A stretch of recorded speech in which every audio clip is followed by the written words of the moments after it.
Hey guys, we're back, continuing our amp safari.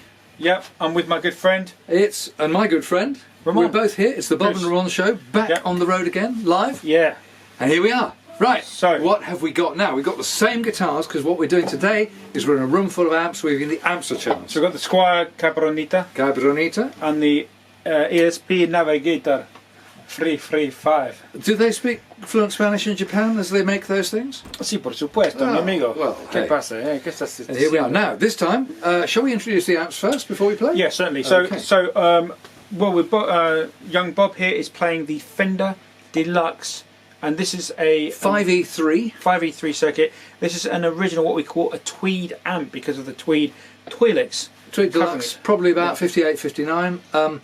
I did a video on my channel of one that was visiting me the other day, which I was totally in love with. Fantastic.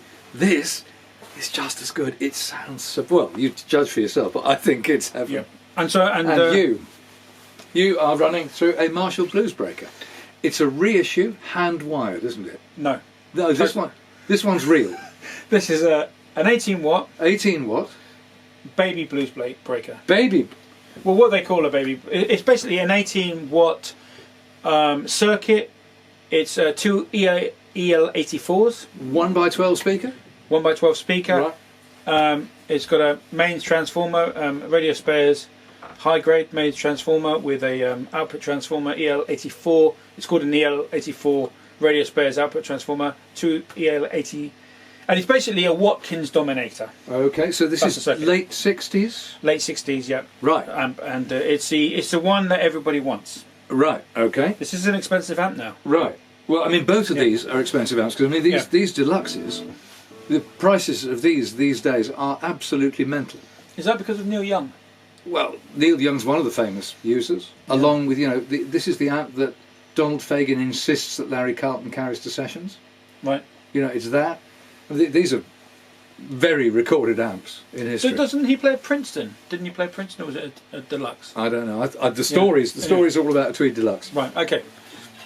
So let's play. Let's go right back to the 60s, and let's play Chicken Shack's version of an old Etta James song. Etta James song. Yeah. You're So right. here we go.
Yeah, so that's Christine Perfect, and I really hope the microphones are picking this up, because the sound in this room is good. It's very. I think this is where small amps really rule, don't they? When you're in a small environment. Yeah. You know, the small. Well, but also, you know, this is you'd have to talk quite loud to be heard over what we were playing in here. Absolutely. I mean, you could have a drummer, but it wasn't. No, not like the other AC30 and the. They were bigger. They were bigger. This was a beautiful pairing. The other thing is rather like, you know, in the old days, 2 guitar bands. One of them had a Gibson, one of them had a Fender. Yeah, and it just worked. That's the same way. You've got a Fender and a Marshall here, and you got a PAF and a Philadelphia. A kind of mongrel, but American Telecaster thing. Yes. It's just it just works well together. But bloody sublime sound. I think that's probably the best sounds we've had out of the our amp. Well, going back a couple of videos, I like the sound that was coming out that AC30 on me a lot. Yeah, that was really I really nice, love that. Yeah. And I think this one, you know, I played the other. I played. I don't know if you remember. I played the JMP, PA, little small box, which was from around 1970, early 70s. This late 60s Marshall Baby Bluesbreaker definitely has the edge. Yeah, this is sweeter. Yeah, it's definitely. It's sweet, more vocal. Absolutely. Yeah. It sings more. Well, so I think, you know, while Simon's out of earshot, I think we can safely say. So I think it's about time we got our balaclavas and robbers masks on now. Absolutely. Because we haven't keep the car running. We haven't finished keep the car running and get the revs high. Exactly, the getaway car at the ready. But seriously, I mean, we're not even finished with this series yet. But already, I mean, I've come to a conclusion. I definitely think that my favourite amps I've heard so far, definitely that AC30. Yeah, no question. I really like both of these, and this is, you know, I'm famous for not ever having got a decent sound out of a Marshall. Now I'm not playing it, guys. He never likes Marshalls. But I have to say, this is getting quite good. It sounded in my left ear. It sounded bloody brilliant. Brilliant! Oh, that's great, and I'm happy that he lost hearing and I didn't. So there you are. So we're gonna one thing, you know, which is really really nice. So if you could just strum a few chords, and maybe just get it to bark a bit. This amp. Let's just see if you can. So I need to get the volumes probably up somewhere around there, a little bit more on the tone. It's just beginning to bite, but only just.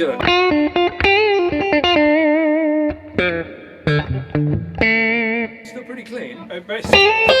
Glassy sound. Yeah, but it's not too glassy as in shrill. It's no.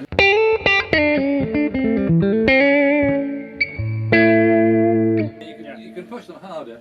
The other thing is, I mean, it's much more detailed than we're going to get into, but these old Tweed amps, the interaction between the volume control on the channel you're using and the one you aren't is really interesting. Yeah. The channel you're not using affects the sound of the channel you are using. Right. Something about the circuit. Gotcha. It's beginning to bite now.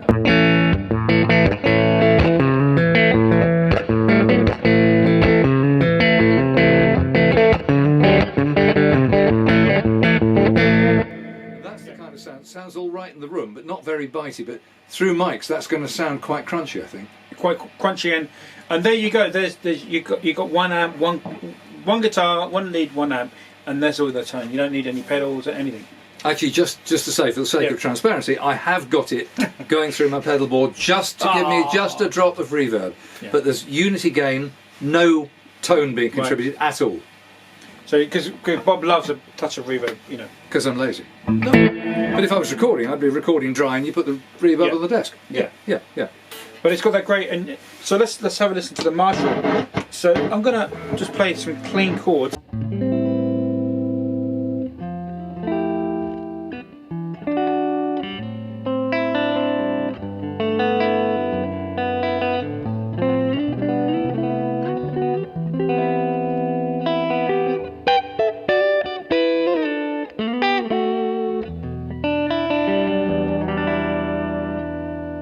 Nice and chimey, isn't it? And you know, I'm using this amp old school, so you know what I mean. To have a clean sound on the back pickup.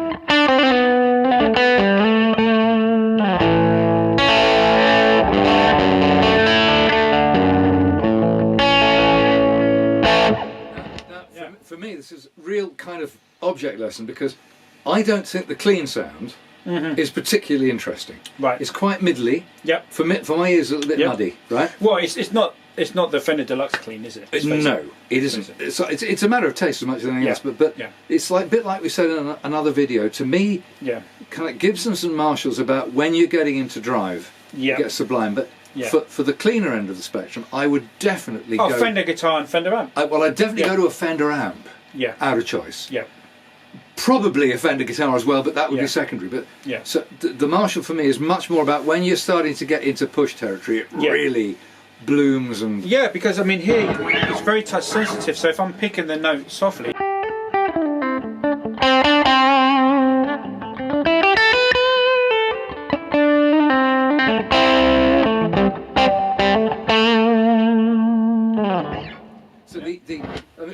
We were talking earlier about some of the old school players, how much they used to fiddle around with their tone and volumes while they were playing. Yeah, Simon, the guy. And if you set up like that, that's exactly what you're doing. You can move from that clean sound. Well, it's interesting. The only person I know who got a really fantastic clean rhythm sound over a Marshall, admittedly through a Strat, was James Marshall Hendricks. I love his rhythm sound. Yeah, but then he's playing an amp with a bigger headroom. He's playing the JTM 4500. Okay, great big beast. Yeah, so even then he was struggling to get a clean sound out of it. But at least he's got that headroom. So with Mitch Mitchell was obviously really playing the drums. But I think I mean you can get chime. You can get a chime.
To chime out now, you're right. Yeah, so I mean, it does because of which is inherent in an EL84 tube.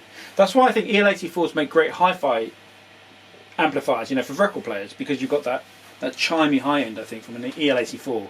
Although we were having a debate on the car on the way up, guys, that there's a good thread. You want to tell this, don't you? About I'll try and put a link on the video. It's a link about.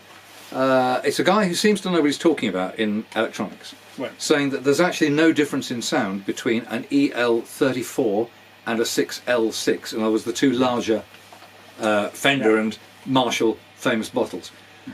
He explains the difference in the fact that Marshalls do have a pronounced mid-range hump and more of that pointed sound that is really great for drive, by the fact that it's actually the interaction between the operating voltage of the tubes, which is different, and the reactance from a very dynamic load, which is a loudspeaker.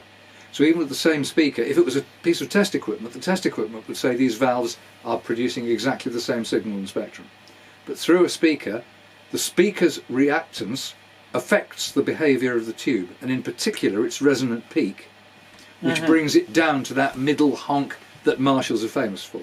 Right. It's very geeky, but it's not a very long article. It's quite short, and it's also written in language that even I can understand. So yeah, well worth a check it out, guys. It's worth a pop, but it's an explanation for something that people have obsessed over for decades. Because the fact of the matter is that a Marshall is midlier, peakier, and a Fender is slightly more open and wide range. Yeah, and coming back to the owner, Simon was telling me an anecdotal story of when he saw Peter Green.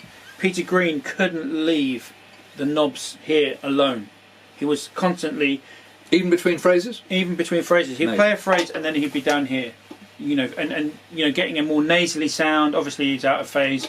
Bringing in a bit more maybe... in trying to find that balance between them and trying to... So guys, a lot of the sounds is not from pedals, it's from here on the guitar. Yeah, the other thing is, while we're on that, there's one kind of adjunct, and that is the old wiring. I have had it explained to me, and I'm not sure I can explain it back, but old wiring tends to roll off top end as the volume rolls back. Right. So that's why you have treble bleeds. So that's why modern players have treble bleeds. So the volume control just does what it says, which is volume. Yeah. And the tone control does tone. But a lot of these guys were playing on old equipment, which was the old wiring. Yeah. And one of the reasons that they're doing all this fiddling with both their volume and tone control is that there is volume involved and therefore breakup, but there's also they're fiddling with the tone. They're listening to their tone all the time. Right. And it's a kind of old school way of playing guitar, to ride your knobs and stuff, but they were definitely doing it. Nothing like riding a knob, mate. Whoa. Trust him, hey, trust him. Yes, I can lower the tone of anything. God. Whoa. Anyway, so basically, these are beautiful. I think they're wonderful. We're going to play you guys out. We're going to play you guys, because we were talking about Peter Green, we might as well finish on a Peter Green song. Okay.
So, until next time, it's goodbye from this young fella. It's goodbye from this young fella too. Take care, guys. Cheers. See you soon. Bye.